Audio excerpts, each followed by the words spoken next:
Hello friends, I was asked by Pastor Georgian to do some Q&As on Bible questions or theological topics or any issues, and I assume he would have liked me to do this in Rongmei, but I'm not very fluent in that dialect, and therefore I prefer to do it in English.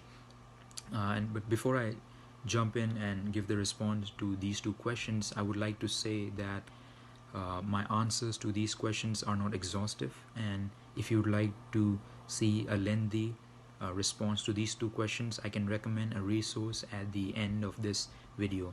With that, I will start with these two questions. Who is God and who created God? Who is God and who created God? Saint Anselm of Canterbury in the 11th century defined God as the greatest conceivable being, and that there couldn't be a greater being than God, I think his description is pretty much what the Bible describes as uh, God as being the greatest conceivable being. Like when you look at the numerous biblical passages like Jeremiah 10, there is none like God. Your name is great and you're worthy to be praised. Your greatness is unsearchable. Like Psalm 145, your greatness is unsearchable. Great are your works, greatly to be praised. Um, or First Chronicles 29:11. Yours is the power and the glory and the majesty.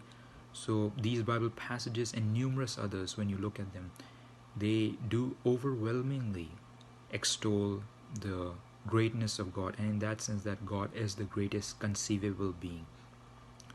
Now, but the Bible also says that God is an eternal being, that is an eternal being and an immaterial being and a spiritual being. Bible verses to support these views would be Psalm 90, when Moses says that from everlasting to everlasting you are God. Isaiah 57, God inhabits eternity. 1 Timothy 1:17, that God is an invisible, immortal, eternal being. John 4 states that God is spirit. So in that sense, these Bible passages and others support that God is an eternal, immaterial, and spiritual being. Now, everything else that we see in the world, whether material or immaterial, seen or unseen, everything else is created by God. Genesis 1:1 states that in the beginning God created the heavens and the earth. Hebrews 11 states that everything that is seen is created out of things unseen. Colossians 1:6 states that everything that's visible and invisible was created by God through Christ. I'll speak about Jesus shortly, but these passages show that God created everything, literally everything that is seen and unseen.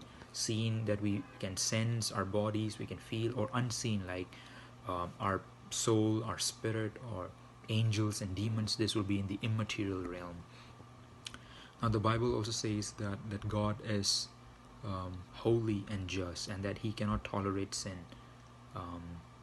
Habakkuk 1 states that God is too holy, His eyes are too holy to even look upon evil. And elsewhere in the Bible it states that He does not let the guilty go unpunished. But the Bible also says that God is slow to anger, that He is loving, merciful, compassionate, gracious. So all these attributes describe God as being personal and relational.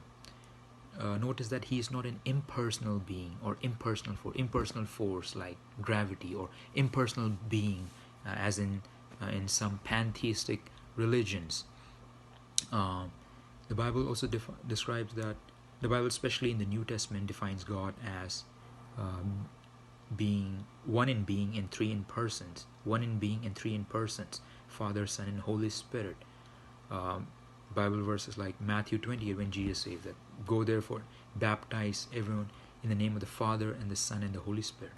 And 2 Corinthians 13 would say that the grace of the Lord Jesus Christ and the love of God and the fellowship of the Holy Spirit be with you all. So we get the idea or the doctrine of the Trinity from these Bible passages, which state that God is one in being and three in persons. Now, I do not have a perfect analogy or example to describe the Trinity. But what I can say in order to make sense of this is that if you ask me what being am I would say that I am a human being. But if you ask me who am I would say I'm Brennan. So that's my person, which makes my personality, or things that just makes me me, my emotions, my will, my intellect, or some distinctive things about me. And God also has those things, and in that sense he is a person. Now, the three persons should not imply that there are three different gods, three different beings. That would be polytheism, that is a plurality of gods, and that's not how the Bible defines uh, God to be.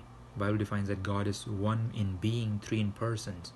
Now I do understand that this idea or this notion goes beyond our understanding, but it's not against reason. It may go beyond reason, and it should, because we are trying to grasp an infinitely great and superlative being with our finite and fallen minds.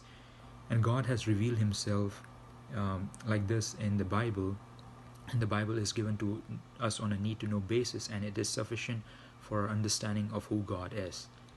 Lastly, the Bible says that God became a human being in the person of Jesus.